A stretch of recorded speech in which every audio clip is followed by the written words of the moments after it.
everybody, and welcome to another edition of the WrestleWatch podcast. We're back being live this week again.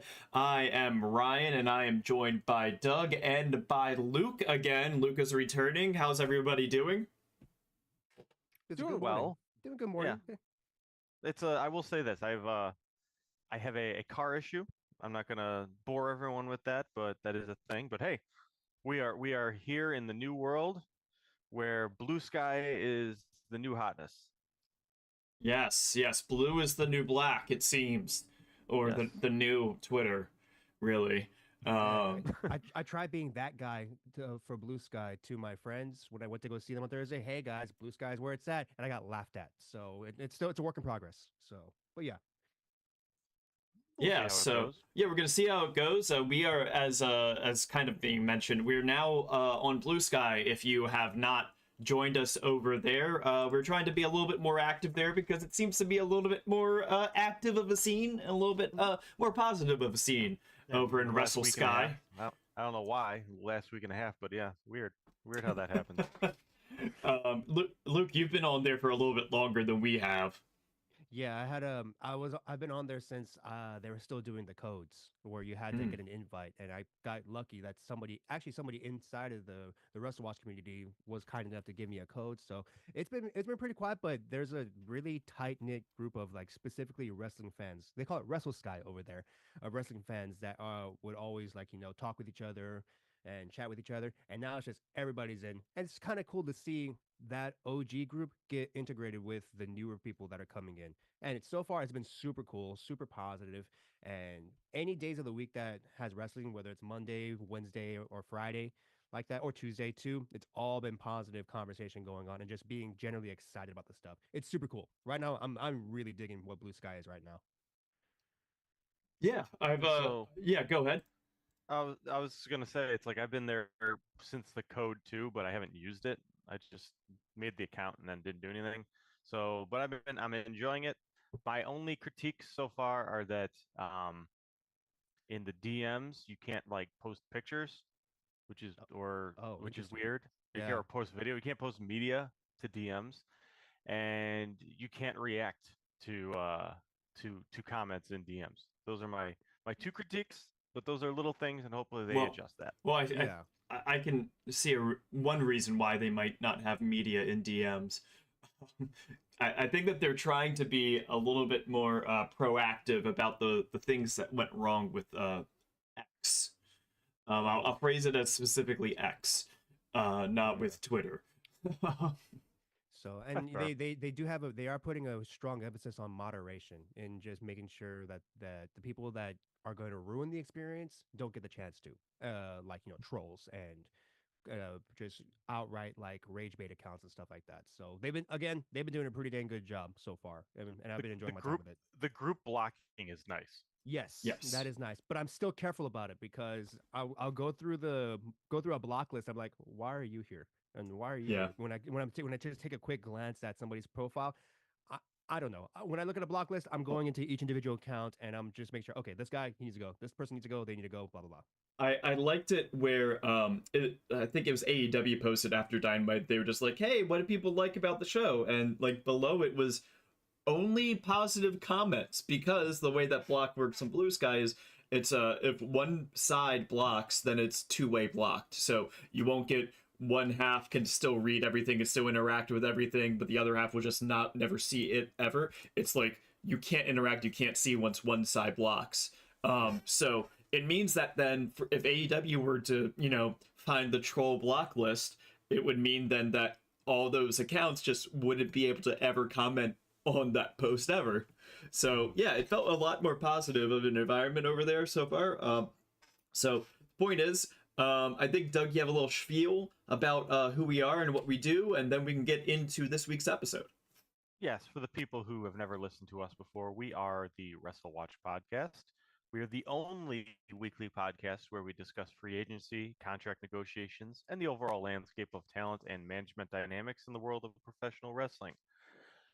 You can follow us on the WrestleWatch YouTube channel, where we stream the show live every week, or find us on your podcast catcher of choice. You can follow us on Blue Sky and X, where we post updates, including our meticulously curated WrestleWatch tier list, and on Substack for long form articles where we analyze the likelihood of talent leaving, joining, and of course, jumping between various wrestling promotions with a special focus on WWE, AEW, New Japan, and Stardom. And just to mention with the Substack, I know that Luke is working on a little article to give it as a tease there. There's a little tease of an article that's going to be coming out soon about Danny Garcia. Mm-hmm. Giving it to the boys in R&D to look it over while I touch it up and make it look as good as possible. So this week, though, we're going to start off with, this week's episode is being called New Warriors because we're going to start talking about Speedball, and not the one from Civil War, no, the one from the wrestling. Speedball Mike Bailey, he's had a little bit of a saga here, and just so the people that are following along on the YouTubes, I'm flashing up right now last week's tier list. Of course, it doesn't matter if you're listening on audio because that tier list is over, it's gone, it's dead.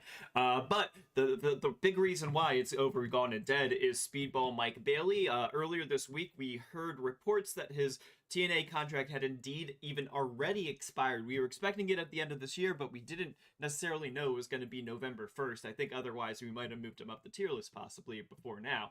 And then we got reports, I believe from Sean Ross Sapp over at Fightful, that Speedball Mike Bailey has already signed or is expected to sign with AEW. Over on his Discord, Speedball has his own Discord. He reacted to just not being at TNA, just, thanking everybody for having his back and for following him and all those kinds of things. He did not respond at all to the AEW reports.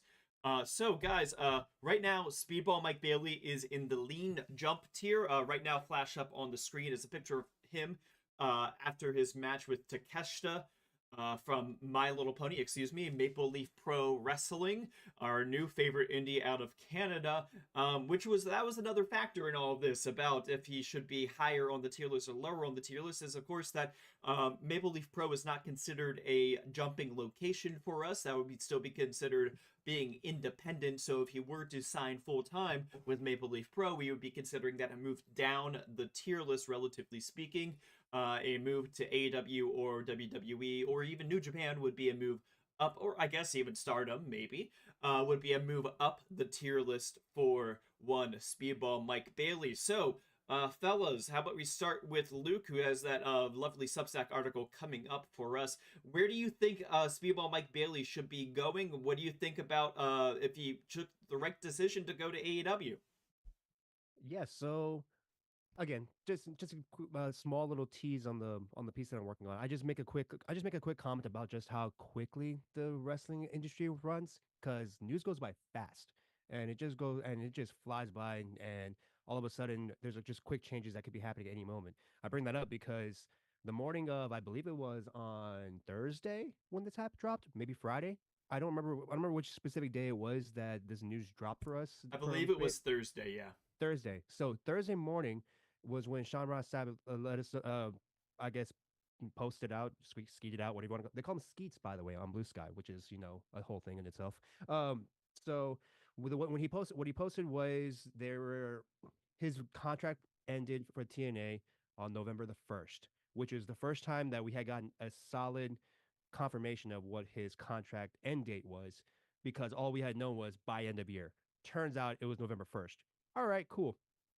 It was kind of funny because I was interacting with people who were talking under Sean Ross Sapp's post, talking about everybody was kind of guessing, oh, where could he go? What can be happening? I made a comment talking about how, Mike Bailey is somebody who really likes his indie dates. He loves working the indies everywhere and just being a generally, I like to call them just world travelers. Like he likes to be a world traveler and do that. And so I made a comment about how I don't think I actually see him going to AEW or WWE, because the TV taping schedule is so rigid, and just in general, I don't know if that's gonna be something he would look for. And then sure enough, about 2 hours later, he's like, no, he's going to AEW. Oh, okay. Well, never mind about that thought anymore. So I just thought it was really funny how quickly that changed right on a dime. So Sean Ross Sapp said he's expected to go to AEW. I'm considering that pretty much a done deal. So I voted him for safe jump. All right. That is a safe jump vote over there from Luke. Now, Doug, you were talking to me a little bit before we went on the air here, and you were talking about how this might interact a little bit with the WWID, which is something that I saw some people, not on the Skeet land, but on the tweet land, were thinking about. Wait, well, maybe Speedball might be, what Jack Cartwheel is now Cartwheel Jack Kerrigan, or whatever it is. Maybe it will be These Jack Summit, I think, isn't Jack it? Summit. Yeah. So maybe this would be Speed Mike Bailey. Jesus. So Doug, what are you thinking about this? Do you think it was the right move, and how does that relate to WWE ID? Yeah, so this a lot of us were expecting this. We had him lean jump before, and getting it out of the way now. I'm at safe jump now as well. But I'm going to credit Jill Lanza from VOW this week, who made a joke, a comment that I thought was very funny, where he basically said WWE ID is essentially a WWE promise ring, which is just that's a funny thought, but it's honestly pretty accurate. But That is. I think it's interesting that we've had this discussion about how WWE has done a very good job of playing defense in terms of their free agency. So in terms of holding people that they want, that they already had under contract and keeping them around, they've been very good at that. Um, where they have not been very good is in free agency, where there is an independent talent who's not under contract with either company, and they may or may not enter a bidding war. WWE has avoided those situations, and AEW has genuinely ended up on top. And this is the latest example, because I think most people thought he was going to go to AEW if he was going to go anywhere. And ultimately, I think it's because it comes down to money. I think that AEW is willing to throw a little bit more money around on talent than WWE is, and I think the WWE ID is indicative of that. Because and Lanza kind of mentioned this too, that what they're ultimately doing is taking away their leverage. WWE talent, once they sign, or once an indie talent signs a WWE ID deal, I think it's fair to say that AEW is not going to touch them. Like, even if it's not like an exclusive deal, you're not going to see Jack Summit on ROH anymore. Like, they're done. They're going to be working indie shows that will book them, and they're going to be working WWE if WWE books them, or if they're hanging out at the Performance Center, or whatever they're doing. So in essence, when WWE eventually does try to sign them like to an actual deal, they're not going to be able to leverage AEW against them. And I think that's smart in WWE's uh, position, where essentially these talent are putting all their eggs in the WWE basket, and I don't know that that's necessarily the smartest move, unless they're a talent who just for some reason feels that AEW is never going to happen, or they are just have their heart set on WWE. Having said that, I think that Mike Bailey is someone who is above that. He's above WWE ID. I think that a lot of people, I mean, you look at the people that they've signed. They've signed some important, I'd say some of the better names on the U.S. Indies. I think Marcus Mathers is one of the better people on the Indies. I think Jack Cartwheel, Jack Summit is one of the better people. I think Zeta Steel, the real deal, Zeta Steel. I think she is a real prospect. Yeah. But because of that, I do think that they're all a step under like someone like a Mike Bailey. I think they're a step under someone like, you know, we talk about Ricky Starks. He's not gonna go to WWE ID. He's probably not even gonna. I mean, he's someone who is going to get a real deal. So because of that alone, I'm gonna say Speedball Mike Bailey is a safe. Yeah. He's a safe jump, and I think that people like him are going to be a safe jump. And I think if talent are smart, they're probably going to be asking themselves why WWE ID exists, and really think about, is it in your best interest? Because it really feels like it's the UK deals all over again. Yeah, and TC in the chat here, our committee member TC is saying most of the guys under WWE ID deals aren't people AEW would be looking at anyway right now. Yeah, I think other than those three that were just listed of Senor Cartwheel, Mr. Mathers, and State of Steel, I think that other than those three, I don't think that AEW was going to be looking at any of them right now, anytime soon. Obviously, Jack Cartwheel has done a few stints in Ring of Honor. So it is kind of that's the one that I would say is the most interesting of all of the WWE ID people, is because he is somebody that has appeared on AEW programming in one way or another and did not get. It looks like he didn't get a contract from AEW. Otherwise, I don't see why he would take the WWE ID deal unless he's looking for a real insurance policy. He's looking for as I was pointing out when we were talking about it with the UK indies, I the number that I heard from the UK indie people that they were getting paid for the NXT UK, essentially the equivalent of these ID contracts, they were getting paid £1,000 a month, um, which is not great money, but that was their retainer essentially was £1,000 a month. They wouldn't be able to take other bookings unless WWE said okay to them. They were just stuck. They were in limbo once NXT UK died, and if they didn't, and because of all the other indies died because of NXT UK, or you could only work. Well, for a while, Progress was tied up with NXT UK. You could only work the approved indies. It meant that you couldn't take outside bookings, and it became just such a log jam for those people that the £1,000 was not worth it anymore to them. And as DC saying, mark deals, it gets to that point, and um, I hope that the people in the American Indies know that story and understand that like the £1,000 or $1,000 right now, it's definitely enough money to keep you afloat and keep you running with doing your indie bookings, and maybe you don't have to do as many day job shifts, for that $1,000. That helps you get all your gas money, get you all your travel for the month, hotels possibly. Like it does help. It's not chump change. It's not a lot of money though. It's not enough to keep you from wanting to get a nice contract if AEW or New Japan or TNA or MLP or MLW comes knocking, but it's enough to keep you going in the industry. So as go ahead. I'll say this though. It also depends how long these deals are. Because if this, let's say, like it's a year, this may have been that's like let's say Jack Carwell signed a WWE deal for 1 year. That might be worth it because he is getting his name out there right now, and then after a year is up, he could just not sign it and then do whatever he wants. Yeah, that's the big question. Yeah, my hunch is it's not a year. Yeah, because if it's only a year, then yeah, it's great for Jack Cartwheel because like now he's gonna get all those looks and everything like that, and then if WWE comes knocking, cool, wait, great, he's gonna get a guaranteed contract that's gonna be sizable, and he's gonna get paid for a little bit, so that's gonna be good for him. But if it's longer than a year, then yeah, like I like Jack Cartwheel's the kind of guy that he definitely I think he should have gotten a guaranteed contract from a company by now.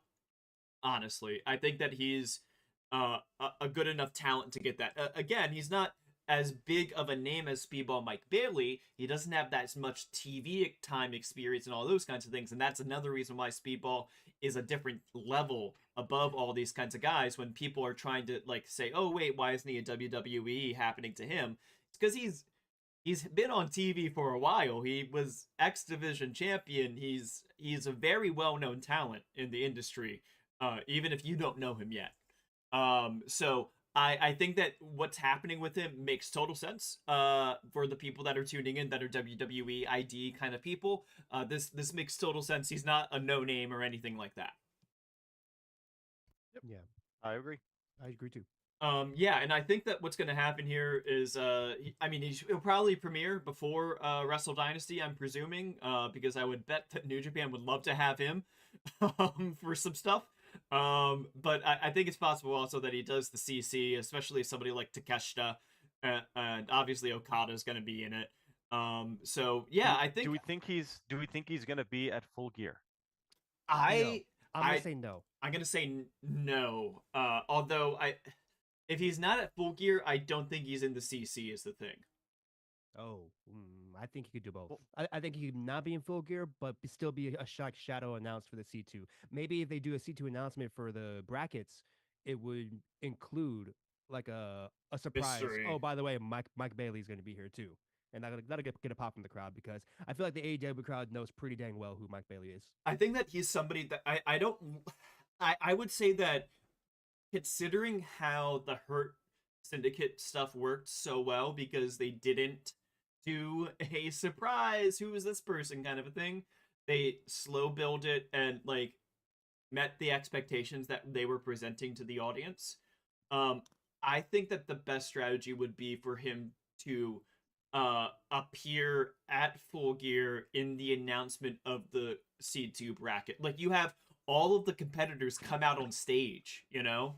And Yeah. and then you have Speedball come out and everybody's like, "What the what? Speedball Mike Bailey is here." Well, you'd have Excalibur be like, "Unbelievable." So I think that would be the best strategy, and then you hype up his first match then, and you make sure that first match is going to be a showcase match for him. what I would like to see is I want a full on press conference like how you do for the G1 where they're all just Yeah. sitting there. Yeah. Yeah. I think I don't remind me. I know that they do the announcements of the G1 like all in one show, but it's one of the major shows, right? Like after they like Sakura Genesis or something. It's like a Dominion. road to. It's always Is a it Kirk and is it Dominion? I feel like they oh no because they've been slow rolling it now where it's like they'll announce the Oh, cities at one show and then they'll announce the participants at another show and then they announce who's in which block at another show. Yeah, So they so kind of break it out that way. they say that's all right. the participants at one time though. Yes, they do. Yes. They do, but it's just a matter of what day. I feel like I Yeah. remember that it was an actual show itself is when they do it. I think Doug is right in that it's Dominion when they did it. Yeah, I believe That's it's probably Dominion, right. yeah. So yeah, that's kind of what they're doing with Full Gear Mm.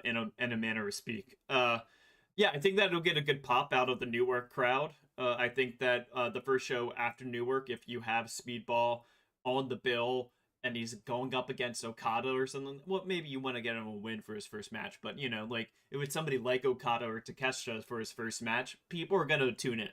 You know. Yeah. And then they're gonna see how good he is and be like, "Oh, okay, now I'm gonna watch him for every week of this tournament. This is great."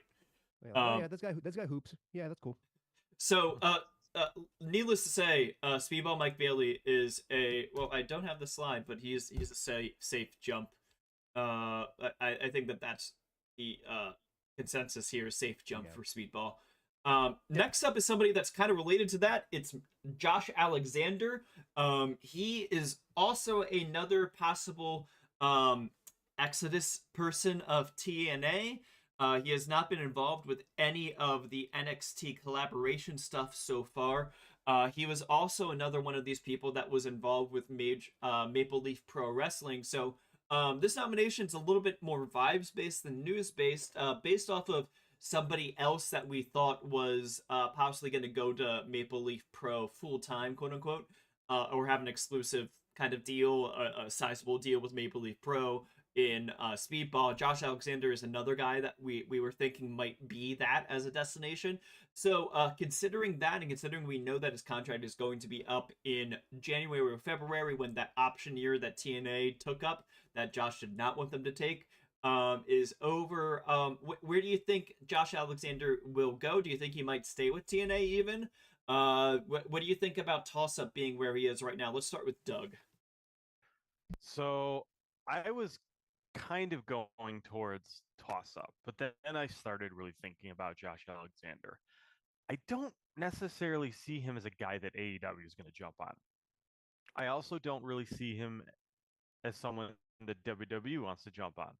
Or if he wants, I don't know if he wants to go there. Because once again, it is weird that he's been kind of completely separated from any of this NXT stuff. This crossover, he's just not been involved in it. And for the longest time, I've kind of thought that he just didn't seem like a guy that would go to AEW. I also feel like he has some ties to Ethan Page. I know they're somewhat close. and they've known each other for well over maybe 15 years at this point. Um, so that could be a reason maybe he would stick around in TNA or maybe even do something with the NXT stuff eventually. But I just don't. I'm thinking about the places he could jump to. I just don't necessarily see it. That's the biggest thing with me. It's not. It's just I don't see where he would go. I don't see where he'd fit. So because of that reason, I'm saying lean stay. Okay, and then how are you thinking there, Luke? So I Josh Alexander is interesting, and I'm actually glad that he went up for a vote, even if it was for like a vibes based like temperature check on him.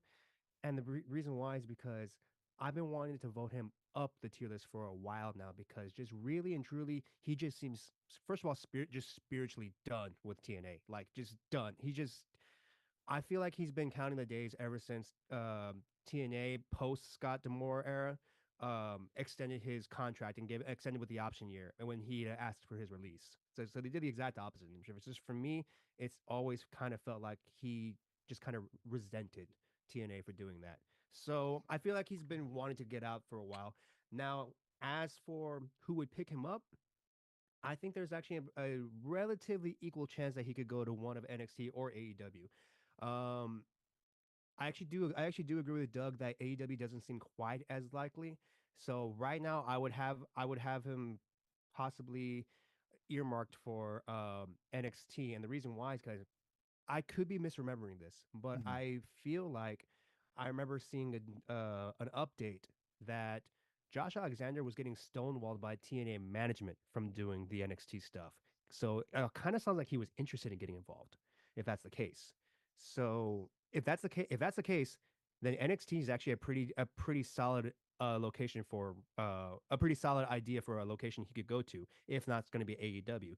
So I think I voted for him either this one I don't remember specifically, but I definitely voted him up. I think I went with likely jump for him to move. So for A me, little discrepancy there. Yeah. yeah, so for me, the thing about all this is that I think that I'm having a similar thought process about this as I had about Speedball because I wasn't sure if there was going to be room in AEW proper for somebody like Speedball right now. Um, I'm a little concerned about that, but I think they'll figure it out. With Josh Alexander, it's kind of similar. I'm not sure where he slots in AEW, but I think that I think he would fit in with the roster. I think he would find a place there.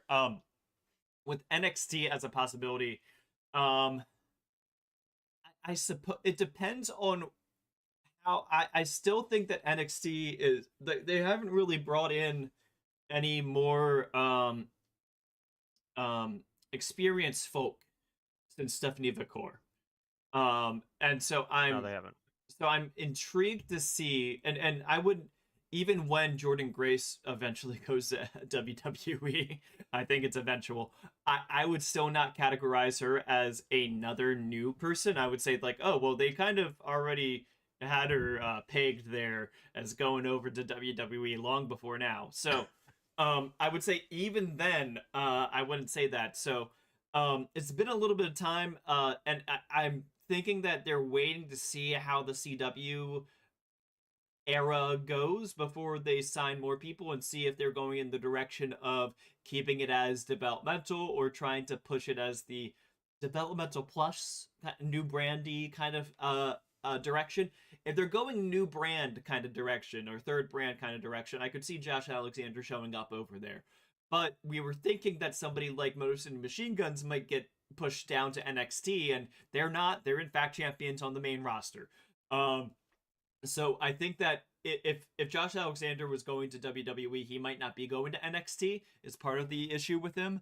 And in that regard, then I'm not sure if he would be. I'm not sure if him as a solo star is what main roster WWE is necessarily looking for. So that's why I'm still a little bit hesitant to say anything more than a lean jump right now, because I think the vibe is that he was definitely going to leave TNA, I think. But there's still that sliver of chance that maybe he does stay. Maybe he goes to MLP and he's their their golden boy over there. So that's why I'm saying just tentatively lean jump. And I wanted to bring that up too. I wanted to circle back around to that too. There's also the thought for me that AEW may not be out of the picture just yet because of the the Maple Leaf Pro connection they have. That is at this point it is pretty dang close to a partnership that they got going on because, I mean, they showed Maple Leaf Pro footage on Dynamite. And Maple Leaf Pro outright did a rundown of the matches that were coming up on Dynamite. So there's a pretty tight connection going on there. I have a feeling that Josh Alexander, who is completely a Scott D'Amore guy, would not want to close that off because I don't really see NXT or WWE doing much of anything with Scott D'Amore in an official standpoint. I know that Well, he did was visit, announced. yeah. Yes, he did visit the Performance Center, but I think that's all it was, just a Performance Center. I'm not ready to say that that was anything more than just hey, how's it going over here? Yeah, and TC's pointing out in the chat, NXT's male main event scene desperately needs guys right now. Yeah, and I think that would entice them to want to, especially losing out on Mike Bailey, if they were even interested in him at all. But that might entice them to maybe up the dollar figure for Josh Alexander to kind of entice him away from AEW possibly. So it's a somewhat equal chance for me. Yeah, and I will say this: Josh Alexander versus Ethan Page is a that's a feud that they don't even need to do a lot of work because they've got the backstory with them. They, I think in NXT they might have to do some work to get the audience to know what's going on with that.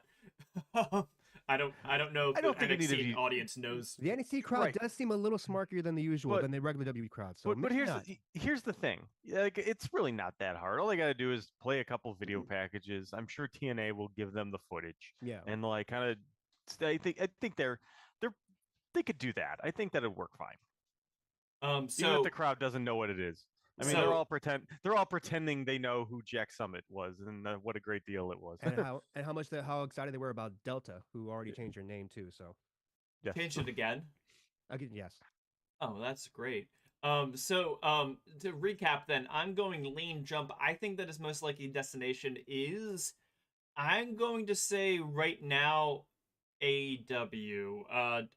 Doug, where are you thinking he stays on the list, and where do you think he ends up right now? I think he either stays in TNA or he just doesn't go anywhere and maybe does the Maple Leaf Pro thing. And if that's the case, that would be I'm going to say lean stay because that wouldn't be one of our jump locations. So yeah. And then Luke over there, what are you thinking? Right now, I got it as like 60-40 NXT chance, but I have a feeling that it's gonna happen. Like, he doesn't want to be in TNA anymore. I just think he's just done with the company. So, okay. And what tier were you saying? Likely or leans? Like, I'm gonna go. I went likely as just a jump. Likely. Okay. The committee has voted, and the committee goes with a lean jump, which is somewhere in the middle between all of us. Well, it's exactly what I said, but it's in the middle between you two. Yeah. Yeah, I think that's more likely than not. I mean, I think that maybe it's like people are thinking, like, it's likely than not that he's not going to be at TNA after the beginning of the year, and maybe that's why they're pushing him up, even if it's like one of those options is him just staying independent. Quick hits. I think there's going to be quicker hits. Viva Van. She, since her last vote, not a lot of like hard news. She appeared in CMLL's International Women's Tournament thing. It had a week of shows and matches in CMLL in Mexico. She was being presented as a member of the New Japan Strong roster, which was intriguing. She's one of the few that get marked with that designation. She's also had a few appearances with AEW since the last time we voted for her, of course, on her West Coast appearances, which is the normal for her. But she did get flown out 3 times to the East Coast to pick up some matches. She had a 10-minute match on Collision, I believe it was, with Anna Jay. And then I think it was like maybe a 3-minute match with Shida.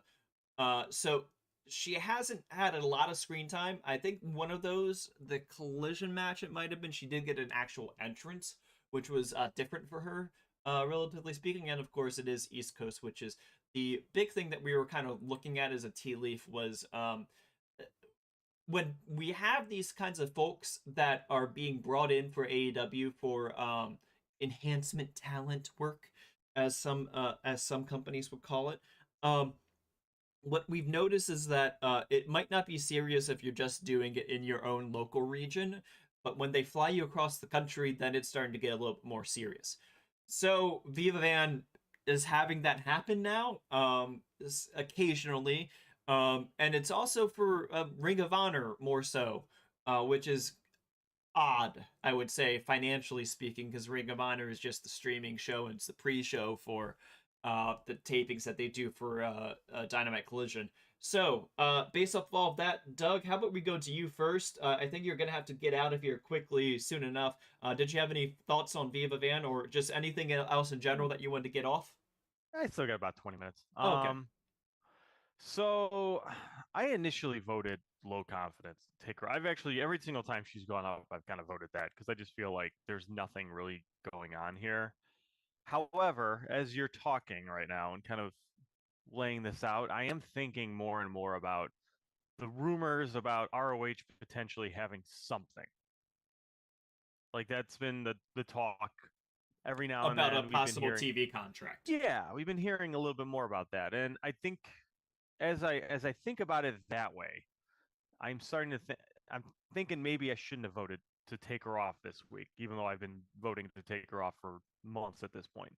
Um, so because of that, I think I'm going to stick with what I said, low confidence, just because we haven't heard anything concrete on Ring of Honor. Yeah, But I am going to qualify. that's like a vibe of a vibe.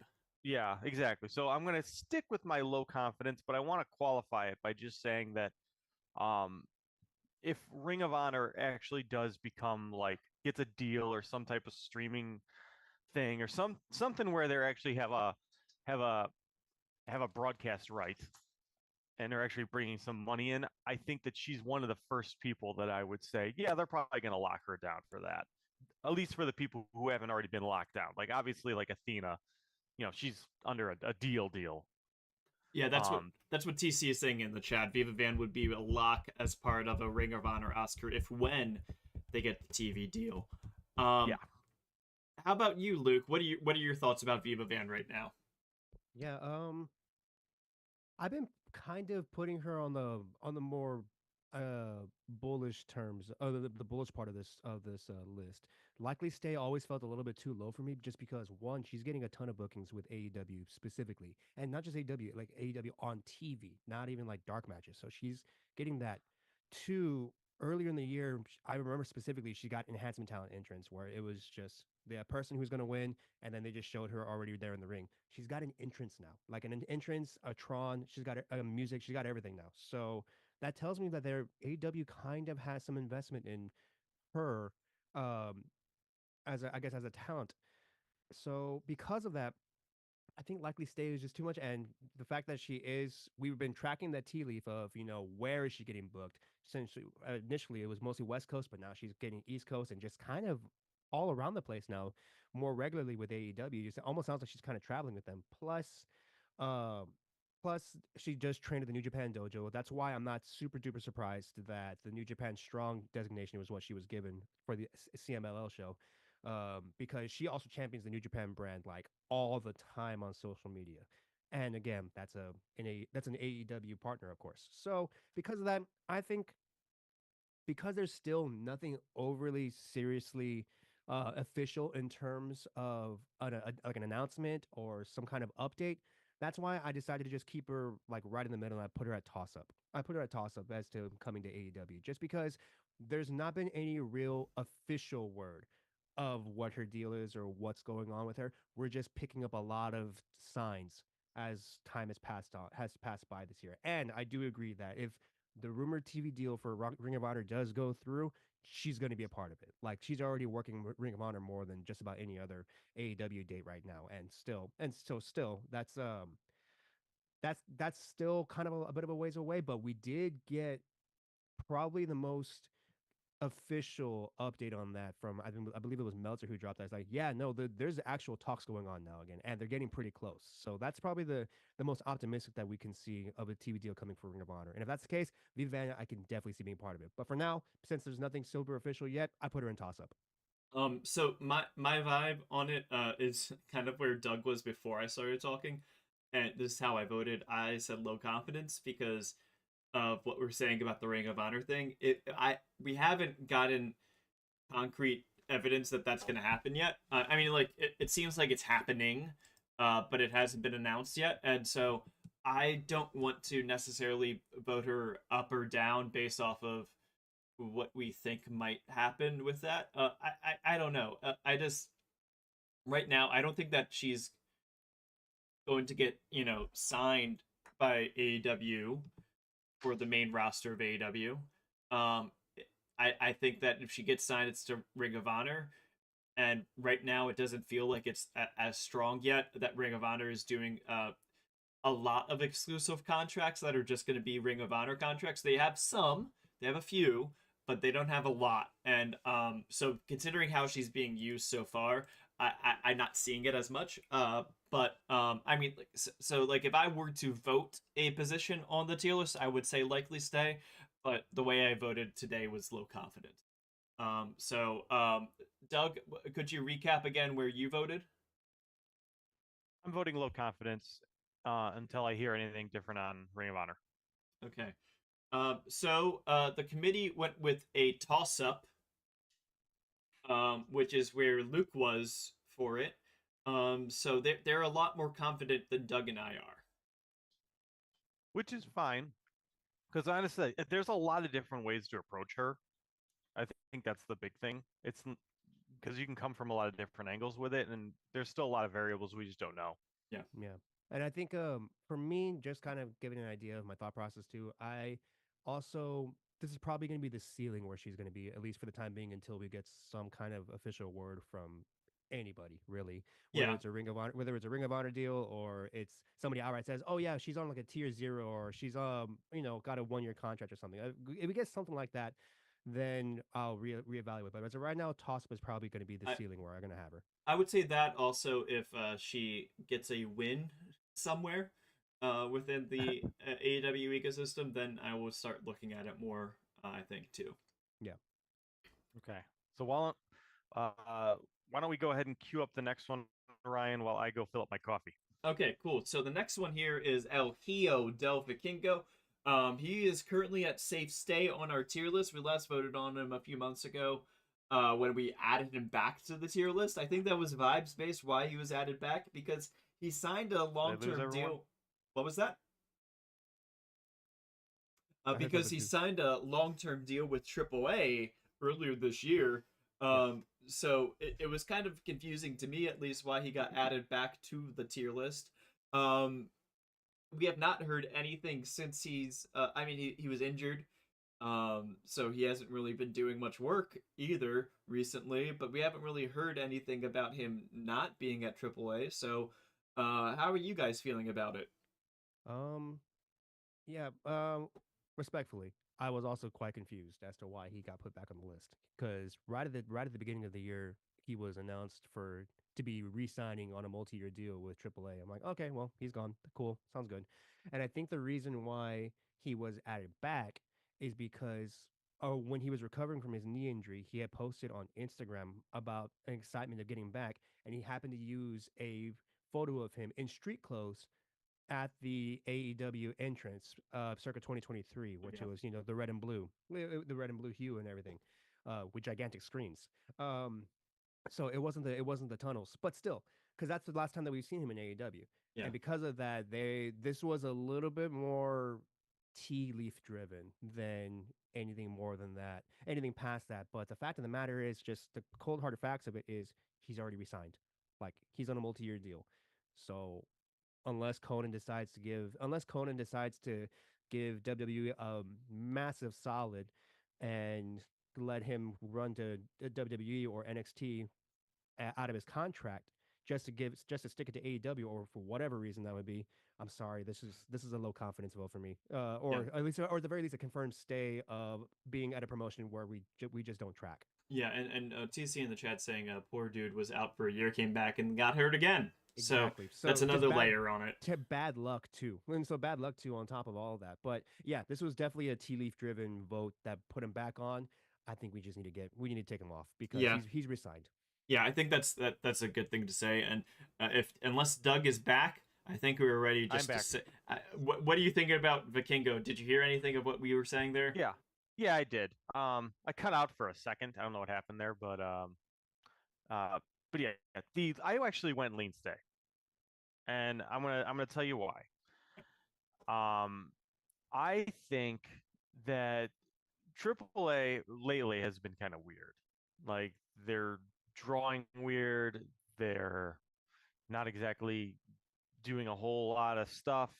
I wouldn't be stunned if Conan has been trying to get something going with WWE. Hmm. And for that reason, I think that, and I think he might be able to pull it off, honestly. I think that Yeah. AAA and WWE working together makes all the sense in the world to me, mainly because I think both of their companies are booked in a very similar way. I remember when AAA and AEW first started their partnership back in 2019, and I remember just thinking it's like it didn't seem like it was a fit that would make sense. It would make sense that CMLL would be the partner for AEW. Eventually, they got there, but I always thought that AAA and WWE just kind of they meld together a little bit better. Like they're similar booking styles, they're similar presentation in a lot of ways.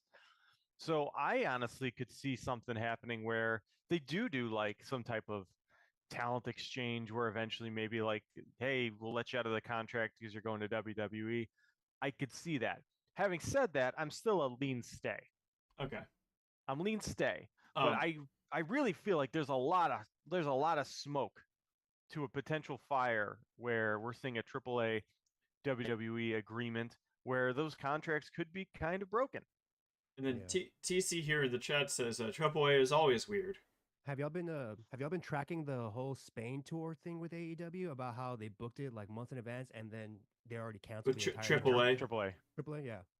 yeah, which is once again, it's classic AAA.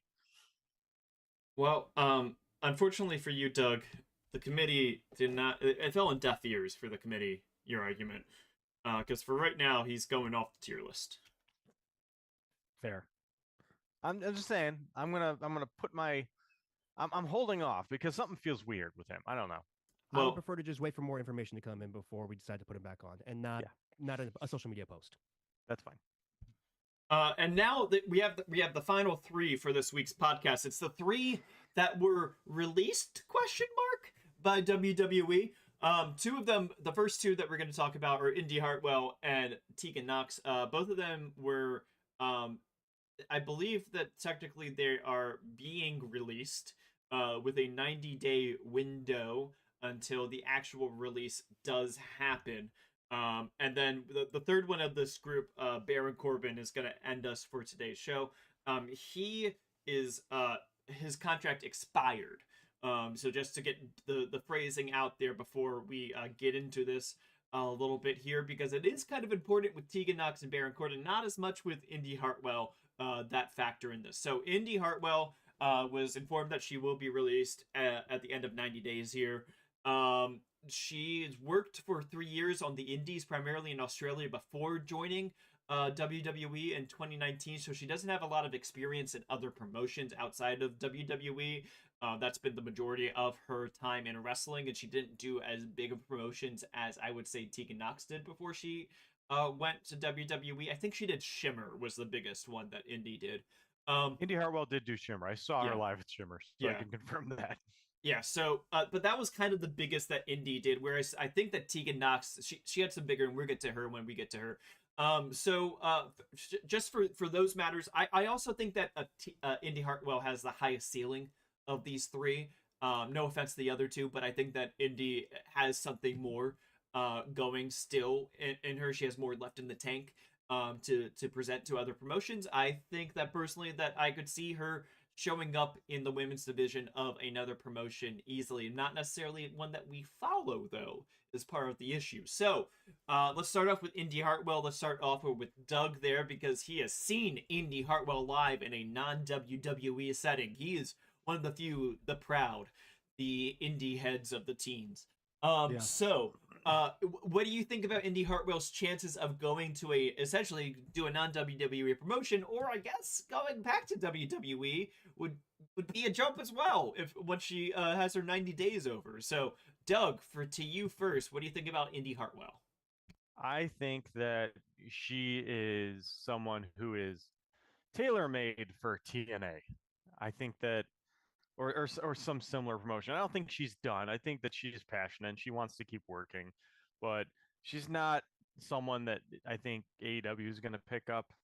Frankly, I think that she's, with all due respect to Indi Hartwell, I mean, she's a good character and she's knows how to carry herself well, but I don't think she's that great in the ring. I think that's kind of like the big thing that kind of holds her back. She's wrestles a little awkward, I think. I don't see a spot for her in present day AEW. I do see, but as I said, I do think that she would work in TNA, and I would not be surprised to see her pop up there. I don't think she's going anywhere. I think she'll be around, and so for that reason, I'm actually saying likely stay because stay as in she's not going to jump to a promotion that we follow. I don't see her going to New Japan Strong. I don't see her. I don't even see her going to Stardom. Yeah, I really don't.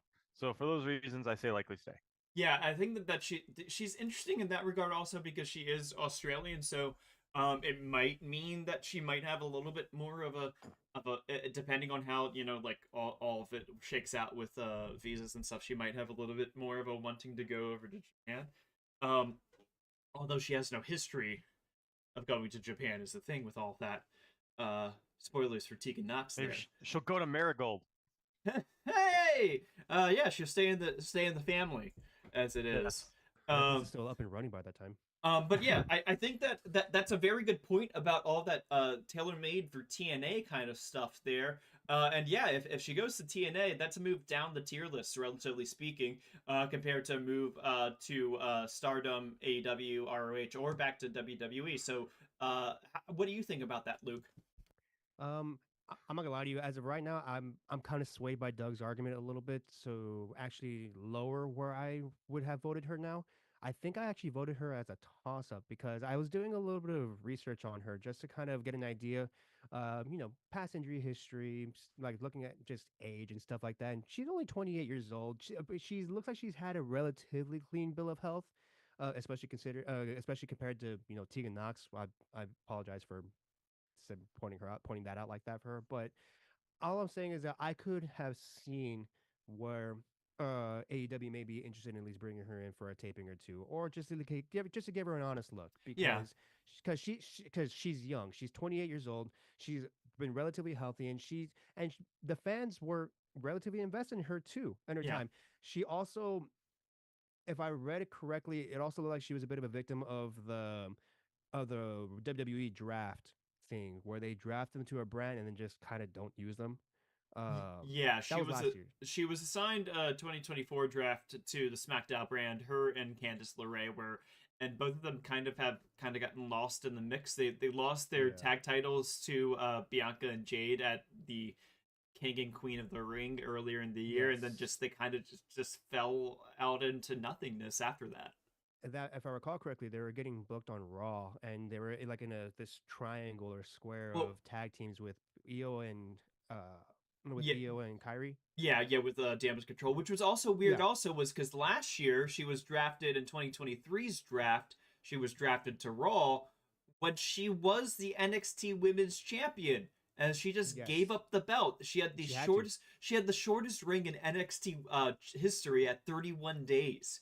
I don't think she even got to defend the belt during her reign, which it's just kind of messed up. And bottom line is, it sounds like WWE didn't handle her very well once she got drafted up to one of the main brands. So this is, I don't know if I'm ready to say fumble because I'm not sure exactly how high her ceiling was in WWE as it was, but listening to what Doug said, I think I'm more inclined to vote her down back to likely to stay just independent, because I think there's a possibility, there's a good chance that she just decides to work the indies, whether it's Australian or even whatever Indies may pick her up or may want to book her here stateside. And I Mhm. think she might want to rebuild her brand a little bit, get some ring in her hair. And if nothing else, like Doug said, she's not the best wrestler. Maybe she can use the indies to kind of hone her skills a little bit. And then she might start getting some looks from one of the major players that we follow. TNA is also a pretty decent idea too. It would keep her within the WWE sphere as well. But again, that's a drop down the tier list, so we don't talk to her. So I think I voted for her in toss up, but now I'm actually feeling like a likely stay too. Yeah, I went with a likely stay as my vote. I just think that it's possible that she doesn't end up going to one of the majors again. And also for that matter, we have to discuss it with the committee of if any of these three go back to WWE. If we're gonna think about that as a stay or is that as a jump? Because I mean, it's possible that she just, as was been pointed out, maybe she does some indie dates and they just bring her right back. So, um, I think it's in my mind she is now independent. yeah. Yes, I agree. So that's how I frame it. So it's like if she goes back to WWE, that's a jump. Okay. So, yeah. So let's see where the committee went on indie. To start with, is a lean stay, which is slightly higher than I thought. But I think that she has the highest odds, personally. I think of these three to get signed to someone that's not WWE. I actually disagree. Okay, well, Should are you going to disagree when we get to Tegan Nox here? I am actually. Okay, so Can I just jump into you Tegan can Nox? jump in Yes, on it. please. Yeah. All All please right. do. So here's the thing with Tegan Nox. Like she is unlike Indy. I think is genuinely good. Like I think she's a really really good wrestler. Now understand I with the caveat that her knees have exploded. I put that on the side. But she has a good feel for it. She has a good character. Nixon Newell was a big deal on the UK Indies. She was one of the hottest prospects. I understand that the injuries are there. Having said that, if I'm AEW, I'm still kicking the tires on Nixon Newell, and I think that I could see them bringing her in, to be completely honest. But I also know that with the caveat that she has Naito needs. So because of that, I put her at a toss up, honestly. Yeah, so just to give some backstory here on Tegan Nox, or Nixon Newell, as Doug knows her. Nox was released by WWE. This is the second time she's been released by WWE in the past 3 years. She worked the UK indies such as Attack, which is the Welsh promotion, and Progress, as well as Shimmer and a Tour of Stardom in her past, before going to WWE in 2017. So she was with WWE for the better part of 7 years, except for that one release in the center there. She she was announced, a better phrasing, for an Attack show. However, so Attack released a notice saying, hey, Nixon Newell has to get knocked out of the show, unfortunately. There was circumstances that didn't allow her to be in the show. We will accept refunds. We're sorry about it. And then at the end of the comment, it says, like, we thank WWE for trying to work with us on this. And some people, I think wrongly, were thinking that this is like, oh, so I guess Attack is WWE ID or something like that. No, do math, sirs and madams. Do some math on this. That was a very clear backhanded insult. Yeah, so if people look at the schedule, you will notice that that is within 90 days of when Tegan Nox's release was announced, which means that she is still under WWE contract when this Attack show was supposed to happen, and that's the problem. So WWE blocked her from appearing on it, probably. Some people were saying that it might be due to a issue with possibly visas, like if she leaves the U.S. And is it still employed by a U.S. company, then she might have issues getting back into the U.S. again. Even though she is Welsh and it's a Welsh promotion she's going to, it's more about going back to the U.S. That's a possibility as well, but I don't think it's that Attack out of Wales is a WWE ID. if anything, I think that everybody in the UK is very wary of ever talking to WWE again. Um, so, anyway, that's my little tangent there, my little side comments there. How about you there, young Luke? Where are you thinking about All right. Tegan Nox? All right, it's time for me to bust out my episodic sports analogy to kind of Bring it. explain what I'm talking about here. All right, I don't know if anybody knows this or anybody here is really a basketball fan too, but I remember in the early years of his career, Stephen Curry had ankle problems. He would break his ankles. He had to get ankle surgery, and he was. I just needed to do a little bit of research. He was rejected for a trade offer with Andrew Bogut to the Bucks because the Bucks didn't like his ankle history. We're about 10 or 12 years later. Oh, wait a minute. He's the greatest shooter to literally ever hold a basketball. So early injuries in their careers, I don't think should be, I think it can be taken very, with, a weary eye, but I think they can be overcome.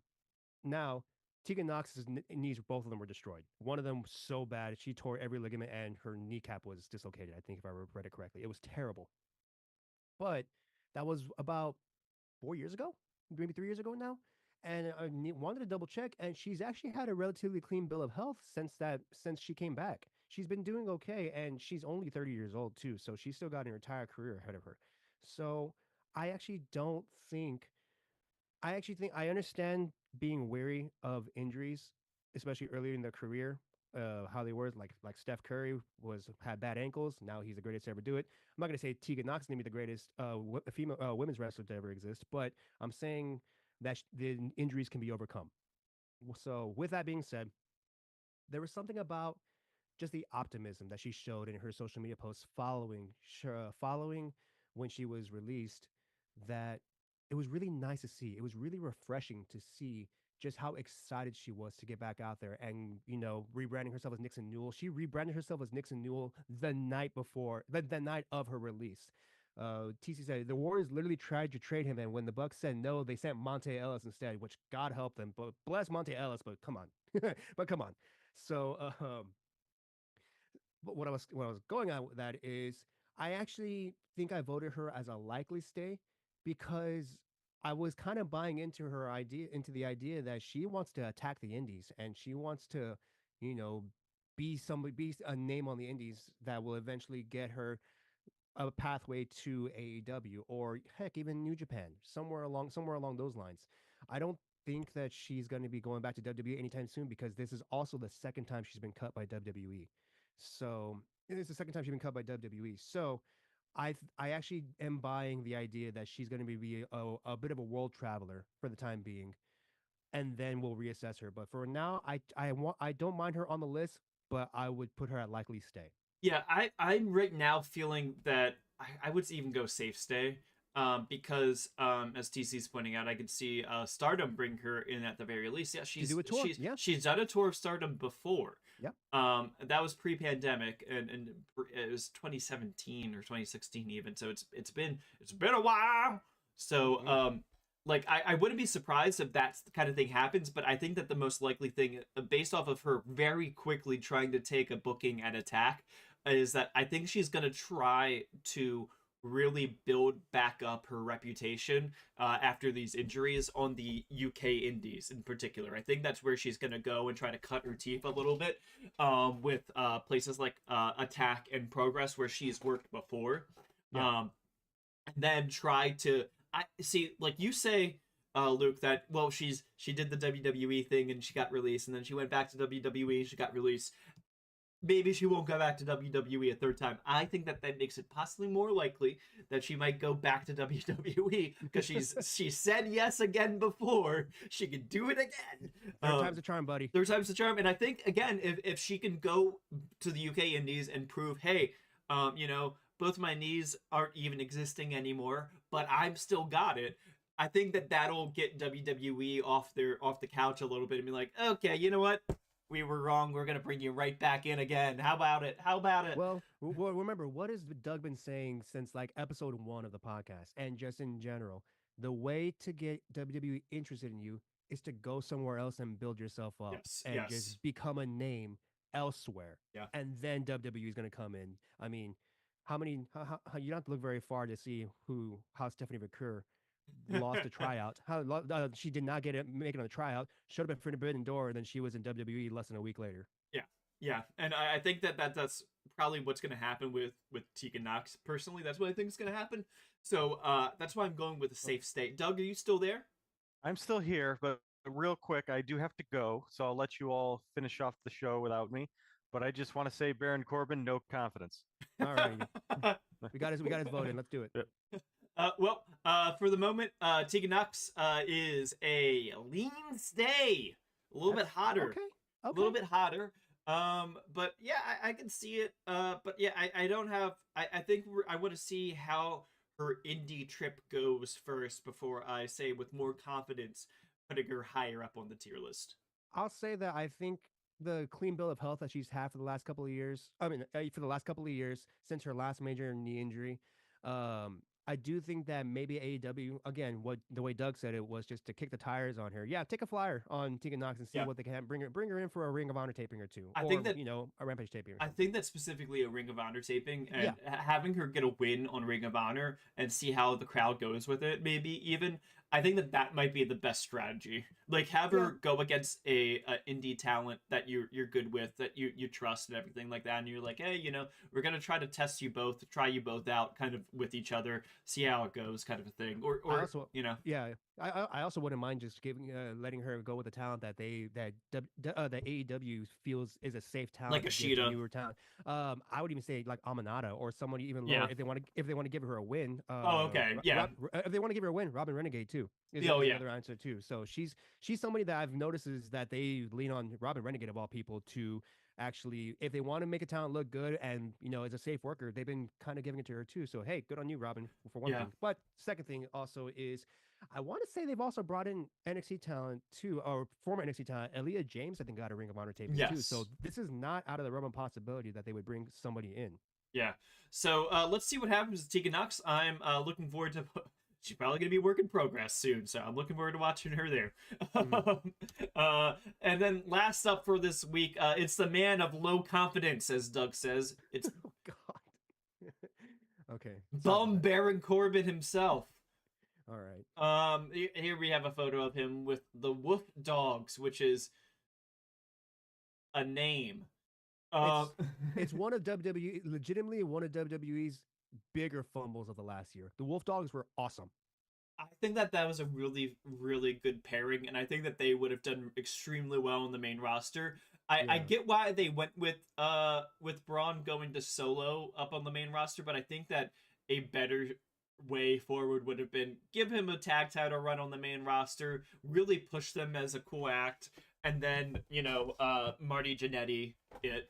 And I think I kind of think that Braun may have been hot-shotted a little bit too quickly. Yeah. Just because they don't get me wrong. The fan they must have loved him and backstage, and don't get me wrong, he's a great wrestler. I'm a big fan of Braun Breaker, but I don't know if he had the fan support going into his title matches and when he finally won with Sami Zayn as somebody. That's why maybe I feel like they maybe could have run with a tag title run and get the Wolf Dogs over and then break off Braun Breaker while he's already relatively over with the main roster fans. But that's just all speculation. I think also with the way that they did it, where it was at SummerSlam and Sami Zayn stuff was kind of it just felt off. The storyline didn't feel like there was a strong storyline there. The vibe in Cleveland was just off. It was a very large stadium that they did not sell out, and before the sunset, it was just kind of a weird environment there. It felt like it didn't feel like the crowd was especially hot for the undercard matches. Like it was the same thing with what was it, Liv Morgan versus Rhea Ripley. They were far more invested in just Dom existing than the match itself. It was a little bit off of vibes. I think that it was and then Sammy beat him and then they did the title change, which is weird. Yeah, it was so weird how all that went down. So I didn't love it, and I think that they could have done a better thing with him. And hopefully it doesn't mean that he's gonna get sent back down to NXT or something like that. Yeah, what TC pointed out, Sammy beat him, and then they did a title change, which is weird. Yeah, no, that Yeah. wasn't that was booked very oddly, but Yeah. okay, that's besides the point. But that's Back to Baron besides. Corbin. Well, I mean, the thing with that is that Baron Corbin just kind of like disappeared Yeah, after the Wolf Dogs died, and I think some people felt like the writing was on the wall about Baron Corbin getting cut by WWE eventually, because his name kind of got brought up. Unfortunately, every time that like one of these like big roster cuts kind of happened, everybody was kind of like, oh, well, he's still there. It's no offense to him, but it's just that like for his age and position on the roster, it was something that I think people were expecting to happen at some point. And in this case, it wasn't that he was released. Just to be clear about this, his contract was let expire. And they just lined up. They lined up the releases or the notices about Indi and Tegan at the same time. So, which I think that means technically Baron Corbin is still signed, because I don't think that they would allow Xavier Woods to wear a Baron Corbin shirt on live TV if he wasn't still technically signed. In the most technical of technical terms, he is signed, but they've already let him know that they're not going to keep him when the contract is up. Yeah, I don't think that's. Yeah, I think that it's just that they're letting the contract expire, and I think that they're just letting him know in a few days in advance that, like, hey, you can start lining up your bookings if you want to. Now, the thing about Baron, and this is extremely important to point out, is Indi Hartwell had a little bit of an indie run, specifically in Australia. She did a Shimmer tour. She did some US tours before she went to WWE, and it was relatively recently that she went to WWE 2019. Tegan Nox went to WWE 2017, but she had a robust career on the UK Indies before then. Baron Corbin was a PC guy. He was an NFL guy that didn't make it in the NFL. WWE signed him, like Braun Breaker, actually, who's from my Baltimore Ravens. So it's intriguing then when we're looking at Baron Corbin's odds of working elsewhere is that he's never worked elsewhere. So he has no idea how the indie circuit works as of right now. Yeah, so like he might be having to rely on connections via WWE. Like they're kind of partnery kind of institutions that they're setting up here, or he might have to rely on folks like Matt Cardona or Dijak to get him good contacts with the indies, because those guys have been doing pretty well about getting indie bookings, and if he's friends with them, that's good. Now, some people do love pointing out he is good friends with one Maxwell Jacob Friedman as well, and maybe that might help him get something going, but I don't think that something is going to be going to AEW. No, go on. What's up? No, I was leading into that one for you to pick it up. Okay. I want to bring up what TC's saying in the chat too, and I think this is actually a pretty important note about what his chances are of finding work elsewhere. Is that Corbin has a solid hand, to be honest, and that's actually the one thing that when I think about Baron Corbin, whenever I think about him, because I'm not gonna lie to you, it's not very often. With all due respect, I love you, Corbin. He has a sterling reputation in terms of being a safe hand and being just a good worker and somebody who just knows how to dictate a match and just lead a match when it needs to. It doesn't mean that he's the world's greatest worker, but he doesn't have to be if he's just a reliable hand. Every single company on the entire planet can use somebody like Baron Corbin. Well, that was the thing and that's part of where I was coming from before, when I was saying like, oh yeah, every single time that these releases happen, we were kind of like, oh, is Baron Corbin going to be one of them? Because the kinds of people we were seeing getting released were people like Shelton Benjamin or Nick and Nemeth, where we're kind of like, well, Mr. Zigzag himself is an extremely good hand that everybody trusts. Why is he getting released? It's because they're kind of this like, they had their contracts had too many raises on them, and I think it's kind of how it went, for how high they were. Like I think they were being essentially WWE viewed them as being overpaid considering their position on the roster, but they're extremely important people on the roster. Like Natalia's an important person on the roster. She might not be winning the world title anytime soon anymore, but well, I think that she might win the US or the Intercontinental title coming up if they were introducing a women's IC as well. But Yeah. I think that she's a solid hand, that like that's why she got buzz about possibly going to Stardom or Tokyo Joshi Pro or to AEW when her contract was up, was because she is a solid hand that those promotions could use. Exactly. Exactly. And there is even talk that they might use Natalia for the Owen Hart Cup, which was happening around the exact same time as her Yes. contract was coming up. Yeah. So yeah, no, there is a market for a really damn good hand to just have around. Apologies for the cursing. There's a market for that. So, but the problem is, and where I get stuck on when thinking about Baron Corbin is I don't know how high the desire is to run the indie circuit, because I actually still don't believe that AEW call is coming immediately. I don't Yeah. think it's going to happen just yet. TC mentions that he's going to make a call to he's going to make a call to MJF to try and get him an AEW deal. While I actually think that's not out of the realm of possibility, I just don't think it's likely right now. I Yeah. don't think it's likely that AEW is going to make that call, and I don't know if it was. I don't know if he would accept even a Ring of Honor deal of some type, or a Ring of Honor taping invite. I don't know if I just don't have a good idea.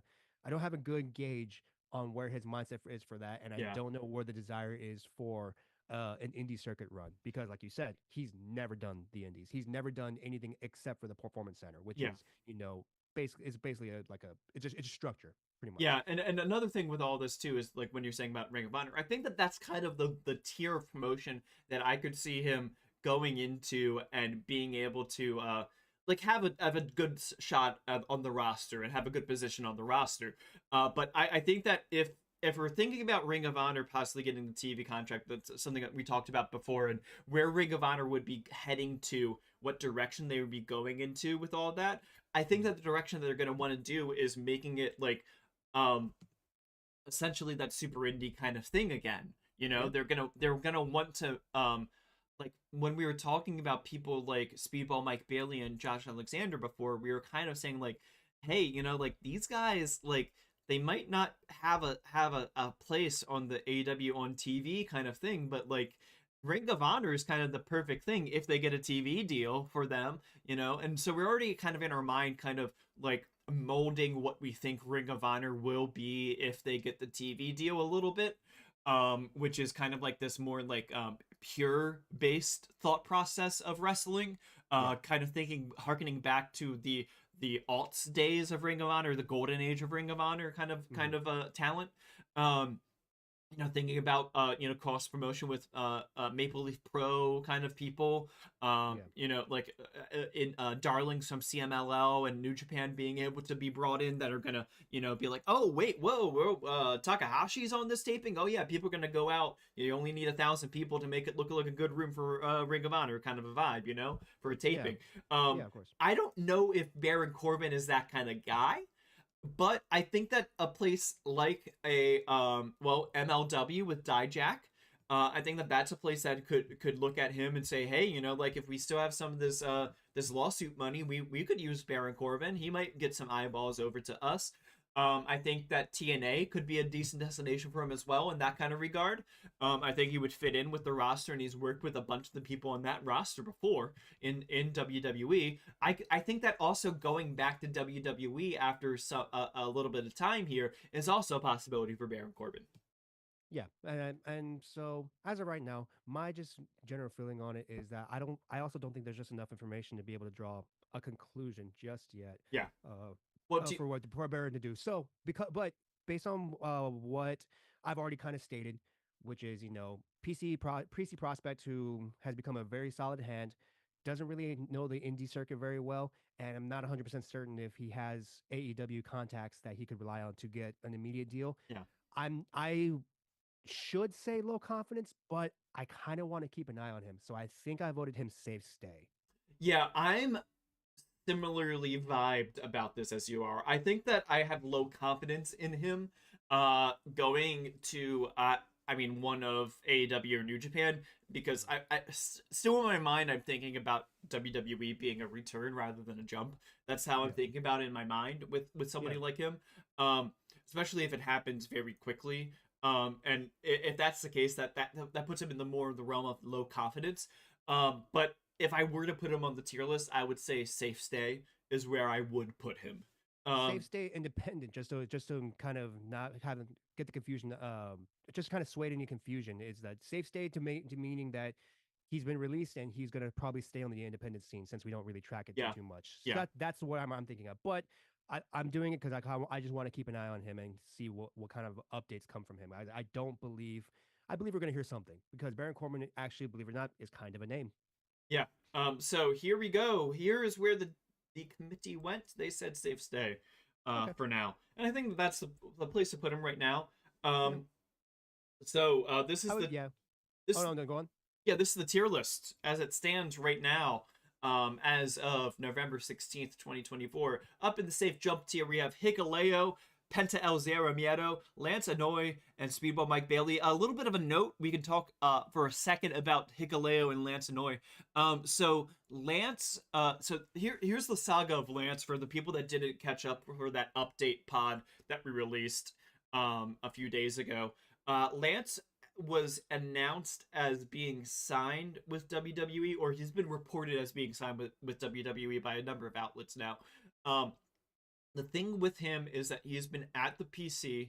He had an injury, so they were waiting to figure out when to debut him based off of that injury schedule. He's been marked as part of NXT. The thing with that, of course, is that Hikuleo is also being marked as part of NXT. So the theory that some people are having, and by some people I mean me, I have this theory, is that the reason why Hikuleo has not debuted yet in WWE, despite the other Guerrillas of Destiny already being on the main roster and in this lovely War Games match coming up, is that they were planning on having these two debut together as a unit, as a new Bloodline extension into NXT. And because of Lance's injury, that's why Hikuleo has not shown up. They did post a class of 2024 PC photo, Performance Center photo, that does have Lance in it. So I think that we might even be removing Lance next week, possibly. It's possible that we would just remove him from the tier list already so quickly, but usually we wait until they debut on TV. But I suppose that him being in a photo on their official account of PC Graduates is kind of a sign of them confirming it. So I think it will be an interesting conversation with the committee on that one. Did you have any thoughts about that, Luke?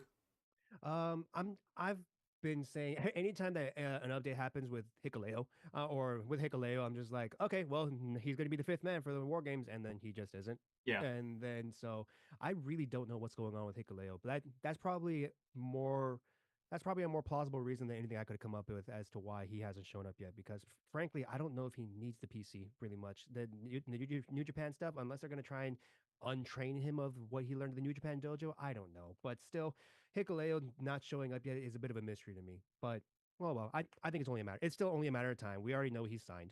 Yeah. So I can read the tier list if I can go do the next one. Yeah, sure.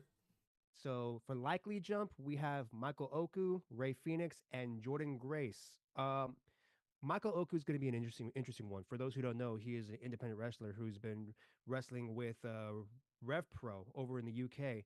There was he's this high up on the list because there is some news updates that AEW was looking at him, including he got a dark match when AEW visited the UK for All In Weekend. Well, it's going to be interesting to keep an eye on him right now because a recent I guess quick hits answer Q&A that Sean Ross Sapp does called Select Answers.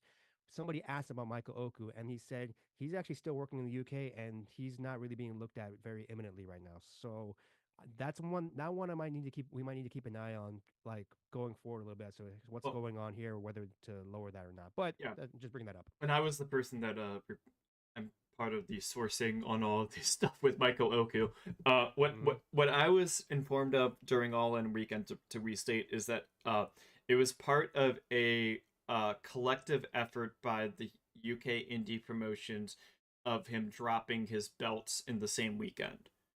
Yes. during All In Weekend. And the expectation at that point among the I'm gonna try to phrase this correctly. Certain staff of these indie promotions was that he was going to be signing with AEW, that he had an offer at the very least. Um, and he did. I know he was at Wembley backstage. And I believe that Amira appeared on screen as part of Soraya's entourage. But yeah, he didn't sign with AEW that weekend. The thing is though that so he lost the Riot Cabaret title to Mark Andrews in a triple threat match. He then lost the rematch against him last month. It was an I Quit match. Lost it in 20 minutes. He then beat Ricky Knight Jr. to get the number one contendership for the Rev Pro title again, the undisputed British heavyweight title that he lost again, all in Lincoln to Luke Jacobs. And he will be having that Rev Pro match. Let me just confirm when that is happening. It's a rematch for the title. Yeah. Let me just confirm the date of that match. It is December 21st. Okay. So it's going to be coming next month. Yeah. So we will probably. I'm saying I'm trying to temper people from bringing him down the tier list until that match happens. I understand why people might want to move him down the tier list. But I think that until that match happens and we see the result of that match, which I think he's losing it to put over Luke Jacobs, to like solidify him as the man of the UK Indies, because I believe that Luke Jacobs also holds the Progress title still. If memory serves. That means then that yes, he is also the Progress World Champion. Okay. So he holds the belts for the two biggest British indies, which is something intriguing to note. But I think that if Oku loses again to Luke Jacobs, then I think that he is gone. It is a matter of time. But yeah, that's fair. But I understand why people are apprehensive right now and are thinking like, oh wait, did you guys just like overstate what's happening? Especially when like somebody like Sean Ross Sapp comes out and is like, I don't know what's going on here. Mm-hmm. I think that from what I have been told, I think that it's going to happen. I think that it's possible that the contract that he was offered wasn't what he was expecting. That's me speculating on why things didn't happen as they did then, but I think that eventually, I will say that within the year, I think that he is likely to jump to AEW. Okay, then we got an important matchup to keep an eye on for next month. Yeah, sorry to go and ramble on that. I went off script a little bit just to talk about what I was thinking about the tier list. But oh yeah, no, that's how we go. That's how we do it when we go through every tier. No. I stopped to talk about Hikuleo.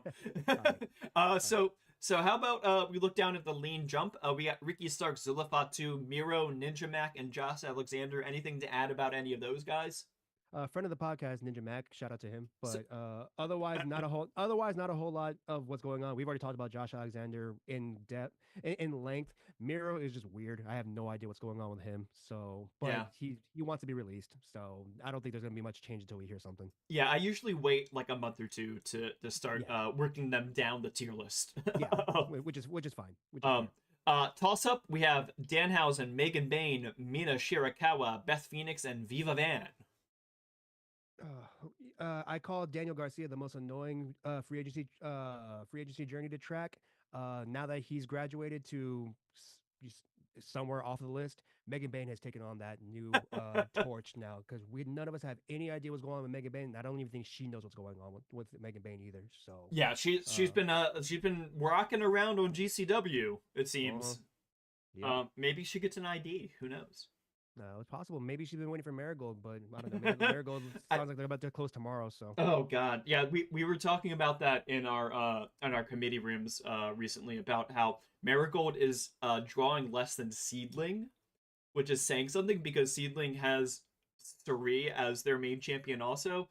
Some people are thinking that based off vibes, a little bit reporting that we've heard from Marigold shows is that um you have Suri as your main champion, so you have a bunch of people that really want to see like really good Joshi wrestling go to see Suri and Utami. But then you have the majority of the crowd are there to kind of get that idly kind of wrestling kind of stuff going on. And so the two crowds are just not vibing. yeah, so it's gonna be it's a weird one. It's Yeah. a weird what's going on over there. And now that Ice Ribbon is basically dead, which is another Joshi, it's another Joshi promotion over there in Japan. But there's some weird stuff going on there. So Oh yeah, no, it's weird. But yeah, that's besides the point. another promotion that's outdrawing Marigold is Wave, where the current champion is Saya Kamatani of Stardom. Stardom, yeah. So yeah, like I think that like what's happening is essentially that there is a want in Japan to watch. I think that the reason why Stardom had a little bit of was kind of sluggish after all these folks left for Marigold, but it's rebounded a little bit is because I think that there was a market for people wanting to see the New Japan collaborations actually happen and seeing the AEW collaboration, CMLL, all the family promotion, collaborations happen. And I think that the people that then wanted to go just watch, like really good technical wrestling kind of stuff, they are now going and watching Seedling and Wave and promotions like that in addition, and that's why those are now rebounding as well. So I think that it's healthy for the. It looks like it's getting healthier for the Joshi scene, even though there are some promotions that are dying a little bit right now. But that's also why I think, looking down the tier list, I know, with Suri and Utami, I think that we need to keep them on until we know what's happening with Marigold, because I think that like both of those are like they are in somebody's bullseye if Marigold goes under, like 100%. No question, like no question. Yeah. If you want to read off the lean stay. Lean stay. We got Joe Hendry, Shinsuke Nakamura, Maya Iwatani, Alex Windsor, Leon Slater, Samantha Irvin, Indi Hartwell, and Tegan Nox, new friends of the tier list now. So Shinsuke did come back. Yeah, he did come back. So that's something to keep an eye on. But I really don't think it changes anything. If I'm gonna be honest with you. Yeah. Do you think that he's back to stay, or do you think he's just back for the moment? I want to say they're probably going to use. I think they used him to attack LA Knight after the U.S. title match, or something that happened to do with the U.S. title. So I think they're going to bring him in for a feud there too. But who knows what's going to happen afterwards? They did the same thing with Seth Rollins last year, and then he disappeared for till now. So I'm not too certain about that. I really don't think it's going to change too much. But he's already on the tier list. We'll keep an eye on him.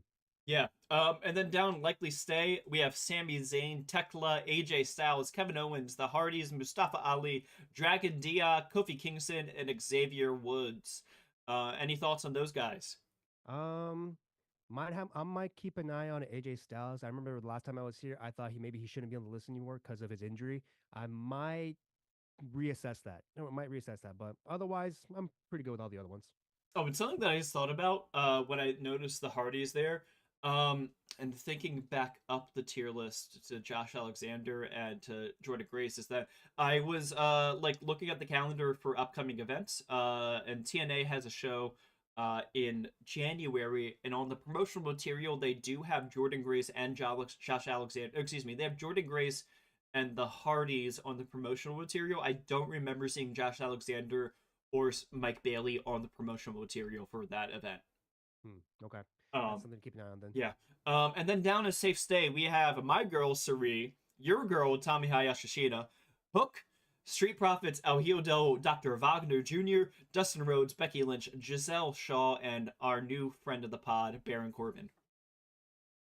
I'm still keeping an eye on the Street Profits, man. I'm still not 100% convinced. Okay, so there was conversation Yeah, going on about this the is Street very Profits. intriguing. Yes, last night. Yeah. Yeah, there is some conversation going on about the Street Profits among us in the community, talking about like how serious. Okay, I guess the crux of it is how serious are we going to be taking Montez Ford's interview comments about being frustrated about the lack of opportunities, or just being frustrated about like the booking kind of. He didn't say booking, but still, the start stop pushes. I Yeah, think was the it's exact kind of way he put that. it's kind of it kind of echoes what the Hurt Collective folks were kind of talking Yeah, about too. Yeah. yeah, pretty much. So what ends up happening afterwards is they post a clip of the Street Profits, both Angelo and Montez, and they kind of give a promo about how they're frustrated and they're tired of being disrespected. So it's going to be like a new look for the Street Profits or something along those lines.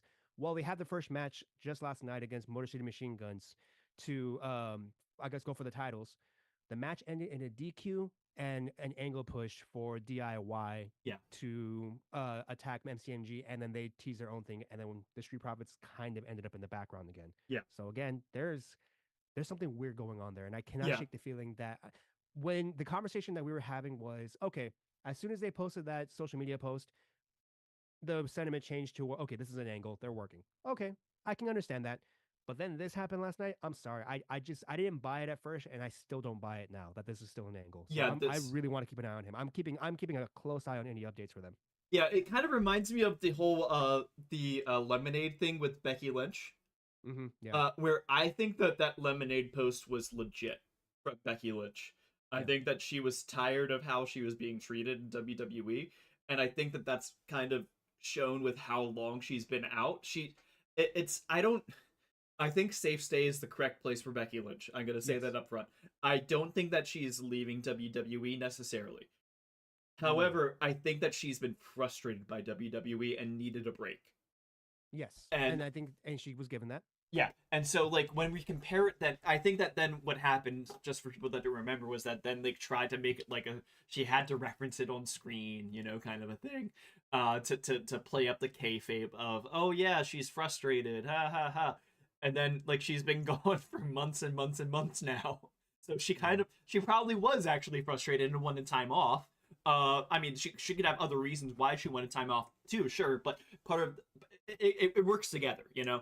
And then that's what I'm seeing right now with Street Profits, especially when you think about the comparisons of these comments to things that like MVP was saying or things that Mercedes Marné has been saying too after she's left WWE. It looks very similar. It sounds very similar.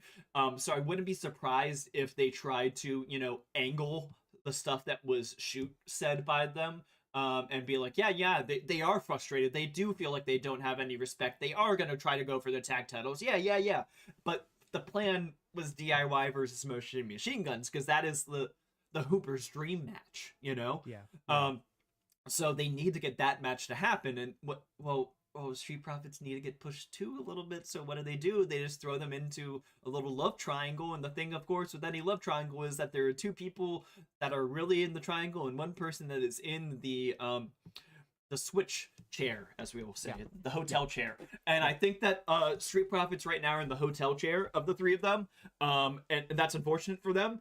I don't think that this is a three-way rivalry of equals. Like when you saw in AEW where it was Takeshita, Ospreay, and Ricochet, they've done a good job trying to make it feel like it was three equals, even though Ricochet felt a little bit lower on the tone pole. They tried their best to make it equals. The same thing with the Samoa Joe Swerve Hangman thing, where it was kind of like, well, Samoa Joe's the background character, but he's the one with the belt. So you know that he's going to lose the belt to one of these guys, but who's it going to be? So that was the story there. With Street Profits, like, they're not. I mean, maybe they'll win the belt in this, but like the story is DIY versus Machine Guns. Yeah. So it makes you think. It makes you think like, I don't know if this is. I'm gonna be keeping an eye on them because I want to see how this develops. I feel like they're gonna be our new. We're gonna talk about them every week, kind of act on the tier list. But I think that it's possibly more real than not real at this point is my vibe on it. Yeah, so I'm gonna keep an eye on them. I think the key difference here between Becky and Street Profits 2 is I think Becky got paid, and that's why she's coming back. I'm not 100% convinced Street Profits are gonna get a monetary increase or a raise of some type to entice them to not jump. I really don't know, but that's just pure speculation on my part. I really don't know, but bottom line is I am keeping an eye on the Street Profits. Yeah. Well, so that's the tier list for the moment. Did you see any hot takes that you wanted to get my rise out of, or are you ready to call it quits? No, there is actually one I want to talk about. Okay. That was put in. It was put in the the room that we hoard all the hot takes so that we can do it, and it's one I just think is really good, and I think it's worth a discussion. All right. So, spoken by one of our beloved community members here, Kenny Omega kicking out at 1 at Forbidden Door 2023 has had disastrous consequences and was not worth the pop it got for how much the kickouts at 1 it has inspired. Thoughts? I think that's pretty hot. I think it's interesting. I think it's a really interesting conversation to have. I understand where they're coming from, but I think there's nuance to it. I think Kenny Omega doing it is not the problem. I think that Kenny Omega is Superman. So him kicking out at 1 to something and is not weird. It's very Hulk up moment kind of vibe, you know? Yeah. Those moments when it is somebody that deserves to have that moment are great. I think that Takeshita doing it sometimes is great, but he does it very sparingly. It's like very nuanced when those kick out 1 happen. Mm-hmm. I think that kicking out at 1 needs to happen more in wrestling, not for like death finishers, but just kicking out at 1. I think that there's been too much of kicking out at 2 in wrestling. I actually think there's a nuance to it. And the fact is that both times that Kenny Omega did it, that it was just a massive, massive deal. First one was at the Revolution 2020 match with the Young Bucks and the Hangman and Omega. It was when Omega was hit with the Golden Lovers move. I don't remember the name of the move itself, but it was a Golden Trigger, I think. Yeah. Is what it was called. Yeah, the Golden Trigger. He kicked out a 1 there, and then when he kicked out a 1 in Forbidden Door, he got hit by his own move, the one winged angel. The thing is, the reason why it's okay there is because it's rooted in the Japanese wrestling tradition of you get pissed off, or apologies for the language, but you get fired up. Yeah. And it's the biggest insult in wrestling, Japanese wrestling at least, to be hit with your own move. Yes. And that's where that root is. Any other times where I have seen this, it's not been the same thing. Well, I would say also with that is that I always love when somebody tries to steal a move, because then it's either, is this move really that good, or is this guy a master of the move? And that's why that's why people don't kick out of the one-winged angel when Kenny does it. It's because he's a master of the move. Yeah. So, and I'm bringing in outside perspective on this too. I'm going to talk about some of the friends that I have, that my closest friends that I talk wrestling with. But love you guys. The thing is, they hate anything that's like a one person kick out, like a kick out of 1. They hate it because they immediately associate it with hulking up, and they hate that it makes the other person look potentially weak. They also hated it when it happened in the Gunter Sammy rematch on Raw for the world title, I think. Yes, yes, it was the world title. Yes, yes, and Sammy kicked out at 1 on a power bomb. It was Gunter's move, and he get kicked out at 1. They hated it. They despise it. I thought it was kind of cool. I thought it was kind of cool, and the reason why I thought it was okay is because Sammy lost a minute and a half later. Yeah, I think that like in the context of the Forbidden Door match, it was kind of like like the story was, Kenny being like, I gave you New Japan, I pass it off to you. You're supposed to be the gaijin to carry it in the future. You weren't really it. And like it's kind of fun then in that story of him kicking out at 1 to Hidden Blade being like, yeah, you weren't it, bud. But also, you can also usually tell when somebody's going to kick out with Hidden Blade, because Ospreay takes off his pad when somebody doesn't kick out. Mm-hmm. If his pad is still on, somebody's gonna kick out. That's just how it works. And that's a thing that you see with like Adam Cole, the Boom. He brings down his knee pad when it's over. He doesn't bring down the knee pad when it's not over. Like there are tells that you can see with certain moves of like, this is it, this is really the end. Usually when or like CM Punk, if he goes to do the go to sleep motion, it the first time it usually means that it's not the end of the match. Yeah. And now Cody Rhodes now has to do multiple crossroads because people keep kicking out of the crossroads. Yeah, so it's a trope. It's a trope. Nothing wrong with it being a trope that happens in wrestling, but still, it does happen. There's a tell. How do your friends feel about this hot take that I'm seeing? This is the one that I want to say. This is not my take. This is someone else's. Is flips are okay. The issue is when we have 30-second plus sequences where it doesn't look like the two wrestlers are actually trying to fight each other. I don't think. First of all, just for my personal thing, I can understand that one. I'll call that one lukewarm. Okay. But I can understand the notion against it. For them, I'm not certain. One of them I know for a fact is just WWE exclusive, so he doesn't really watch any other wrestling. The other one, he's been to indie shows, and he's generally aware of like when he was watching TNA growing up too, but his preferred wrestling is still WWE. That's his preferred promotion. So I think they have I guess thoughts about this being flippy in general, but anytime when they usually talk about it, I think they're usually just messing around because he sent me clips. I've been sent clips too of like stuff that happens that could happen in the AEW ring, and they're like, "Hey, this is pretty cool," and they're like, "Hey, this is pretty cool." So, I don't think that they have anything totally against that, and I don't think they have anything totally against that. Again, I think that's just a lukewarm tape. I get it. I understand why people would be against the flippy stuff, like the indie style wrestling. But if it's cool and if it works, I'm cool with it. I'm not very hard to please. Yeah, I just think that it depends on the context. Like, if you're trying to do a match that's like hardcore and like real gritty match, like not hardcore as in like there's a bunch of like weapons used, but I mean like a gritty match, realistic style. I think that all the flips and stuff do kind of distract from the realistic style matches. But like, I think that if it's a spectacle match, that I don't think that it takes away from it, because you have to understand what you're buying and watching. Like, if you're watching a drama and you keep laughing during it, it is not good. If you're watching a comedy and you keep laughing during it, that is good. So your reaction to the thing depends on the kind of media that you're watching. So I think that like similarly then on the flip side then, like I think that with the flip side of things, that if it is a match that you're supposed to like feel is very realistic in style, I think that it is out of context sometimes for flips to happen, unless it is done sparingly and in a way that makes you go, whoa, wait, what? Like MJF busting out a flip. You're like, wait, MJF can do flips?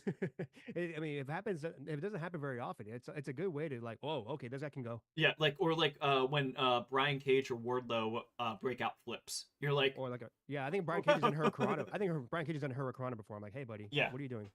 And then not in a bad way. I'm like, hey, man, you're not supposed to do this. You're too big. Yeah, so I think that like in a cool way. Those moments, you're like, oh, that's cool. Yeah. So I think for me, I make sure to just wire my expectations to the wrestlers that are going to be showing up on screen. Like if I'm watching, what was it, Wrestle Dream last time, and it was the 2 out of 3 falls match with Hologram and Beast Mortos. Yes. I'm going to be like, okay, I'm watching. This is a lucha match. Like I know what to expect. Yeah, this is a true blue lucha match. I'm going to be expecting long setups and flip, and people are going to be flying everywhere. Great. And I'm expecting the first fall just to happen. Yeah. And like exactly. not there's not going to be some big to do. It's the inverse of what I'm saying about I think that there should be more 1 counts, is because in a match like that, a 3 count just happens because it's you know that there's going to be 2 out of 3 falls. You know that there's going to be at least 2 falls. It's almost always 3 falls whenever it's that kind of match. But you're expecting 3 falls to happen. So like a pin, you're kind of like, okay, cool, pin happened. Yay! Yeah. Let's keep going and watching. So that's kind of my vibe then on the flip side. When it's a 1 fall match, I'm like, I want to see more 1 counts, because then I'm like, okay, this is more realistic. Like you wouldn't always kick out at the last minute. And I know that some people are like, well, the kayfabe is that they're resting more, and I'm like, okay. Yeah, and then They don't on the look like flip, they're resting. no, they don't. On the flip side, if it's going to be what the Wrestle Dream match last year, which was Danielson and Zack Sabre Jr. Okay, Yeah. these guys are never going to leave the ring, and they're going to be on the ground trying Yeah. to grapple each other all the time. I'm, all right, let's see a technical showcase. I just make sure that I need to wire my expectations to the wrestlers that are happening. There could be a mix like of what was it happen? Ricochet just had a match recently with what was it, Takeshita, I guess? Okay, he's gonna get thrown around. Oh no, it was a triple threat match where okay, Ricochet's gonna get thrown around because Takeshi's a monster. All right, let's see. But there's gonna be some flips happening. Yeah. I just gotta keep my eye on what to expect for Yeah. the wrestler. That's Well, just my thing. I think that is going to be the end of things for us on this episode of WrestleWatch. Unless you had anything else to add for this week. Nope, I am good. Well, thank you so much for coming on board for this week's episode of WrestleWatch, Luke. We really appreciate it. You helping us out here. Absolutely, and thank you for having me. Yeah. And then until next time, this has been WrestleWatch, your only place for free agency discussions in the world of professional wrestling. Of course, you can follow us on X and Blue Sky now. Blue Sky, please follow us there. We also have our Substack. Next week, I'm thinking probably next week we'll have your article about Daniel Garcia going and getting posted. And make sure to please subscribe to us and like and comment on whichever platform you're listening to us on, whether that is your podcast app of choice or on YouTube, where of course we stream every week, theoretically on Saturday mornings. Okay. Well, until then, I hope you had a good time on the show this week, Luke. Absolutely, man. Thank you for having me, and for everybody listening. Hope you guys have a good day. If you're listening to us at night, if after the fact, have a good night, and we'll catch you all next time. Yes, until then, goodbye, moi, good night, bang.